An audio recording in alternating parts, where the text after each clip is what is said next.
नमस्कार दोस्तों। क्या आप कभी झील के किनारे बैठे हैं? झील का शांत बहने वाला पानी देखते बैठो तो मन शांत हो जाता है। अचानक कोई उसमें पत्थर फेंके तो पानी में उछाल आती है, तरंगे आती है।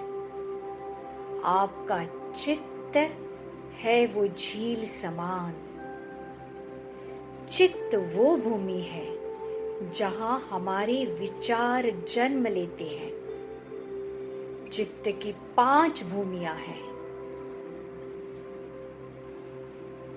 पहली भूमि है क्षिप्त, रजस गुण द्वारा संचालित। यह पूरी तरह से चंचल मन होता है। बेचैनी की अवस्था है जिसमें मन एक मोहक वस्तु से दूसरी पर कूदता रहता है। इस अवस्था में लोग भौतिक लाभ के लिए भागते रहते हैं। वे अपने विकास के लिए अधिक से अधिक काम करना चाहते हैं। हमारी इच्छाओं की श्रृंखला कभी खत्म नहीं होती। आसक्ति और स्वार्थ हमें इस मनस्थिति की ओर से ले जाता है। यह मन की अशांत अवस्था है। दूसरी भूमि है मूढ़। ये चित्त की तमोगुणी अवस्था है। इस अवस्था में चित्त में अज्ञान बना रहता है। यह अवस्था व्यक्ति में आलस्य पैदा करती है, जिससे उत्पादक होना मुश्किल हो जाता है। इस अवस्था में मोह उत्पन्न होता है तथा ऐसे चित्त से युक्त जीवात्मा संसार में फंसा रहता है। तीसरी अवस्था है या भूमि है विक्षिप्त। यह बंदर मन है जो अक्सर ध्यान में हमें परेशान करता है। ये चित्त की रजोगुणी अवस्था है, लेकिन इस अवस्था में सत्व गुण का प्रभाव भी उत्पन्न होता है।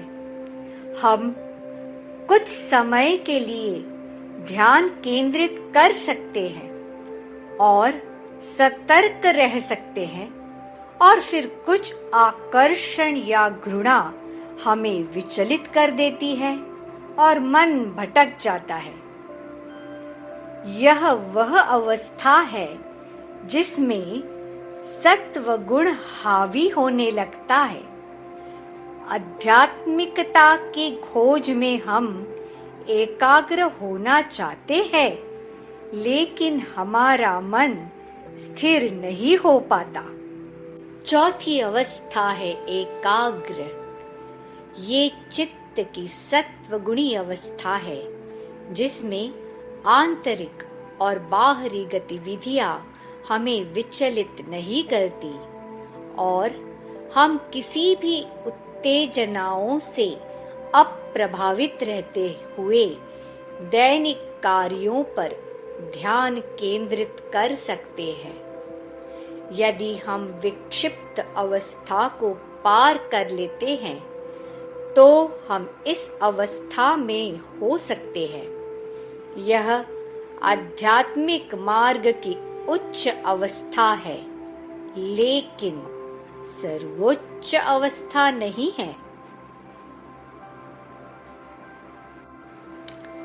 चित्त की 5वीं भूमि या अवस्था है निरुद्ध। ये चित्त की त्रिगुणान्वित अवस्था है। निरुद्ध चित्त योग का अंतिम लक्ष्य है और कहा जाता है कि यह समाधि की गहनता को स्तर तक ले जाता है। इस प्रकार हम कह सकते हैं कि निरुद्ध चित्त हमारे मन की उच्च उच्चतर अवस्था है। लेकिन इस अवस्था को प्राप्त करने के लिए हमें निरंतर योग साधना या योग का अभ्यास करना जरूरी है। चित्त की निरुद्ध अवस्था प्राप्त होने पर क्या होता है? तदा द्रष्टुस्वरूपे वस्थानम।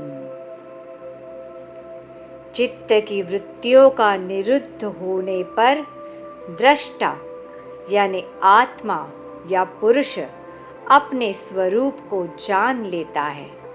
वो समझ जाता है कि ये सब प्रकृति का खेल है जो अज्ञानवश माया में जकड़े अहंकार की पट्टी बांधे थे।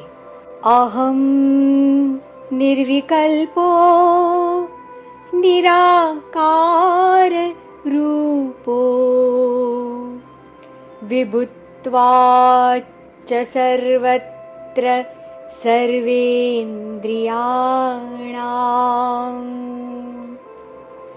न चासंगतन्नैव मुक्तिर्न मेयः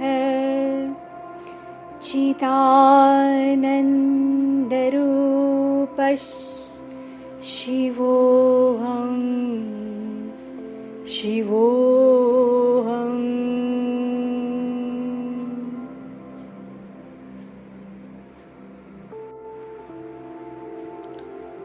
निरुद्ध चित्त हमें प्रकृति की माया से मुक्ति दे स्वरूप दर्शन कराता है, उसमें स्थित हो जाता है। और जब निरुद्ध नहीं होता तब जानते हैं अगले वीडियो में। तब तक के लिए हरि ओम।